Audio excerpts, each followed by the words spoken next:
Mas, já é a curiosidade. Pega. Como era ver, saber, sentir e não poder ter Horrível. em você? Era muito ruim. Ter.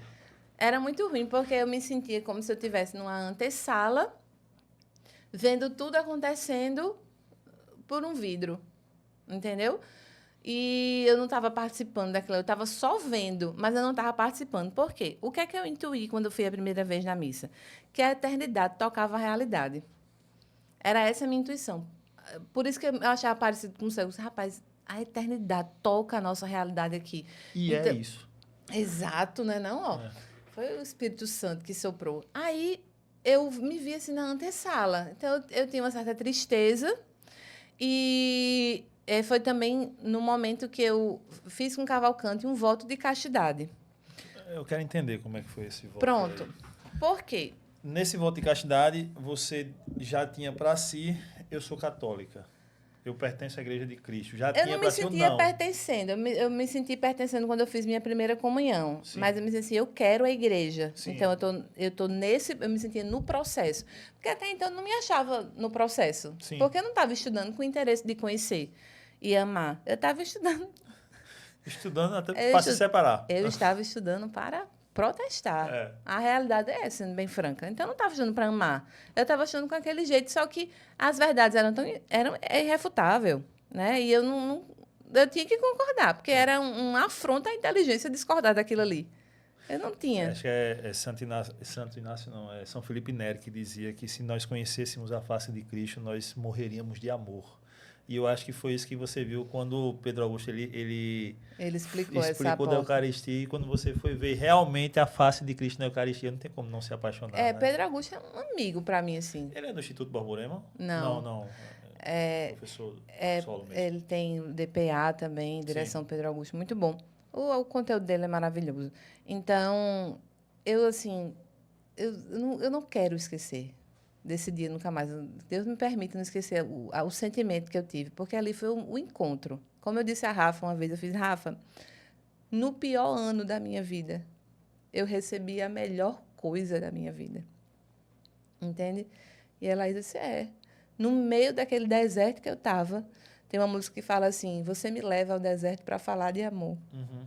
Né? Me deixa passar pelo vale para mostrar que está comigo. Então, talvez tenha sido isso mesmo, de Deus me colocar na iminência de me retirar tudo para que eu descobrisse que é Ele o meu tudo.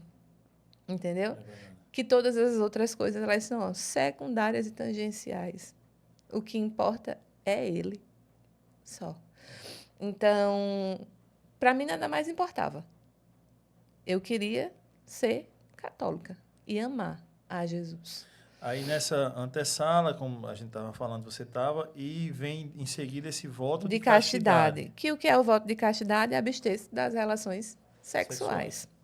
Né? Impossível, Isa. Aí, vamos entender. Vocês casados, se separando e volta esse casamento e faz um voto de castidade. E aí?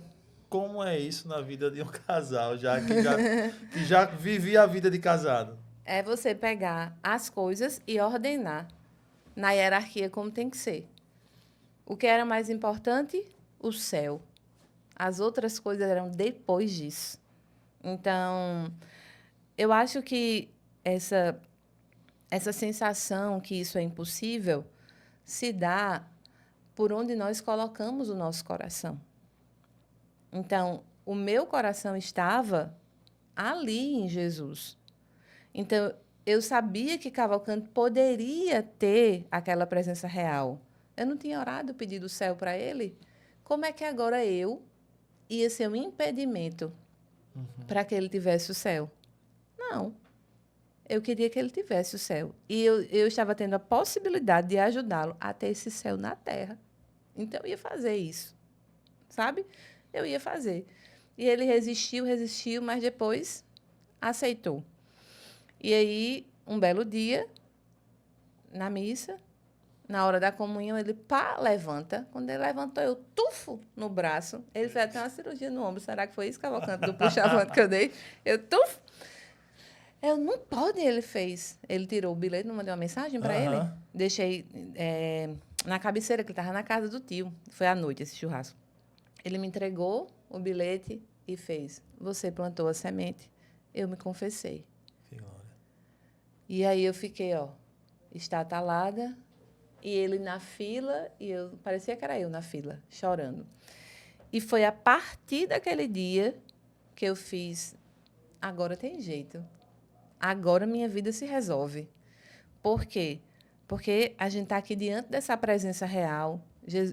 Ele está tendo um compromisso com Jesus. Porque se ele confessou, ele zerou a vida dele ali, na confissão. Então, agora vai dar certo. Porque o compromisso dele é com Jesus. Então, a gente trouxe Jesus para dentro da história, realmente sendo o centro da história. Né? E aí, se você perguntar, caíram no meio desse voto? Caímos. Mas não desejo a ninguém, porque eu senti uma dor.